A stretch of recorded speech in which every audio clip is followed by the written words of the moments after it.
na naidala ang mga anak nila sa hospital dahil sa panggugulpi nila sa pagtuturo ng leksyon. Sa millennials kasi medyo pawala na yun eh. So sa Gen Z naman, sila naman yung representasyon ng Gen X. Sila yung mga anak ng Gen X. Karamihan sa kanila anak ng Gen X. Okay? At talagang hindi talaga makakatikim ng bubuhat ng mga kamay ng mga magulang. Dahil ang Gen X doon lumaki. Ayaw nila iparanas yun sa Gen Z. So, sa madaling salita, walang pagtatalo dapat. Dahil ang Gen Z galing sa Gen X.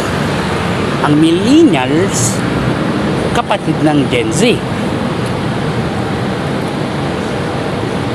Kung sino man ang dapat magmalaki na may maganda at maayos na pamamalakad ng mga anak nila o pagkatao nila, walang iba eh kundi siguro sa akin lang naman Gen X, dahil sila yung mga magulang ng Gen Z na sinasabihang weak ng mga millennials, while the millennials ay kapatid ng Gen X na nakababata.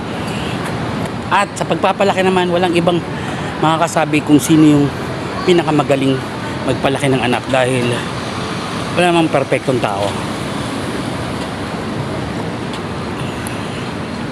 Walang sino man ang pwede manghusga sa isang magulang kung gaano niya o paano niya pinalaki ang anak nila. Okay? Gen X for life. Oh yeah. So mula sa mabahong lansangan ng internet, ang dalawang henerasyon ay madalas magtalo. Alam ko nababasa ng marami din sa inyo yun, yung pagtatalo ng Gen Z at ng mga millennials. Madalas nagpapagalingan sila.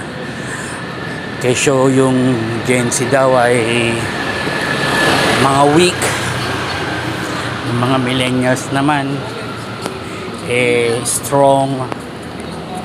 Bukod sa strong,